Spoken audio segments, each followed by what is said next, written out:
Hi friends, in the last video we learned how our brain, mind and the consciousness works and how we can use them as an effective tool to build a life that is financially rich, professionally accomplishing, emotionally thrilling and is full of happiness and joy.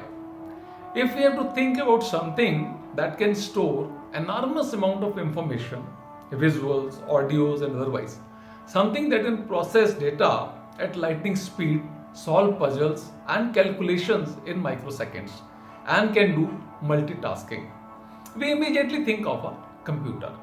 We forget our own brain, the human brain that has created the computers. And believe me, there are no parallels between the two.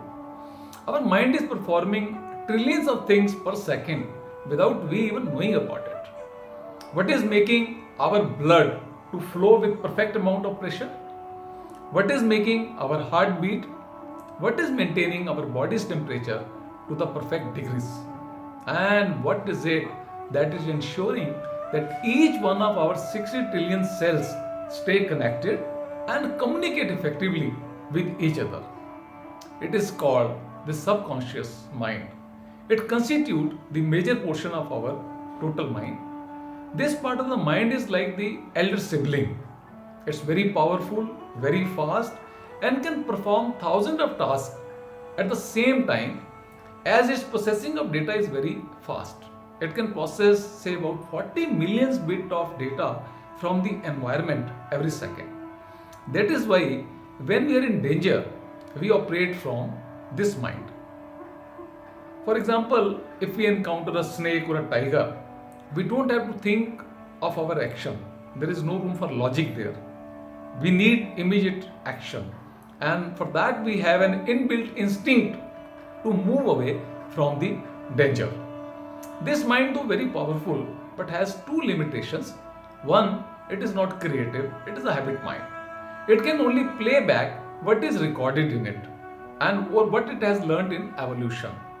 Secondly, it cannot differentiate between a real event or in an imagination. Sounds ridiculous, right? What happens when you have a nightmare? You wake up, your heart is pounding, you are sweating, you are anxious beyond words. That nightmare existed only in your mind. You are in no real danger actually at all. Your mind didn't know that it made your body react if the nightmare was actually taking place in reality. This one limitation of our mind is costing us very dearly. Then the mankind has the capacity to make its thoughts so real through imaginations that almost to the exclusion of everything else. All organisms in nature can tolerate stress for a short duration. If the deer outruns the coyotes, 15 minutes later it goes back to the grazing because its stress is over. But human beings are different. We can turn on the stress response by just thought alone. You can begin to think about a future worst case scenario and can make it more real than anything else. That is how we turn a simple thought into stress and then into anxiety and later into depression and even panic attacks. Do you know over 40 million people in US alone are on antidepressant drugs? That makes almost 18% of the total population. And out of these 18% with depression, almost 15% do have panic attacks. And panic attacks are real terrible. Now we come to the other mind, the conscious mind, neocortex or the cognitive faculty. It is related mainly to the front part of the brain, which mankind has developed in say some last 5 to 7 years ago. 5 to 7 million years ago. That is what we make us different from our closest living relatives, bonobos and chimpanzees. This mind is quite small and very slow at processing. It can process only about say 40 bits of data per second.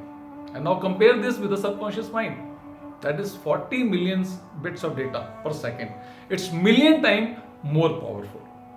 However, this younger sibling is very creative. It learns very fast and it can generate free will. It can analyze the various options using different rationales, logics, It is the mind which has the capacity to plan, execute, and build a life of dreams, of wishes, and desires. It can reflect in the past and also can look into the future, can interpret events and situations, and can take initial remedial actions, and has the capacity to control our body and to navigate our life on our desired path. Now, here is the riddle, the mystery, the miracle question. If the conscious mind is the mind of creativity, of rationality, of logic, and say have the capacity to control and navigate our life, then why is it that most of us are not able to live the life of our wishes and desires? Why is it that despite having all the resources, education, know how, intelligence, hard work, nothing seems to work? Doesn't matter how much academic knowledge you have gathered, how many self-help books you have read, how many seminars or lectures on positive thinking you have attended. Success still eludes most of us. Stay with me. We shall learn more about this in next video.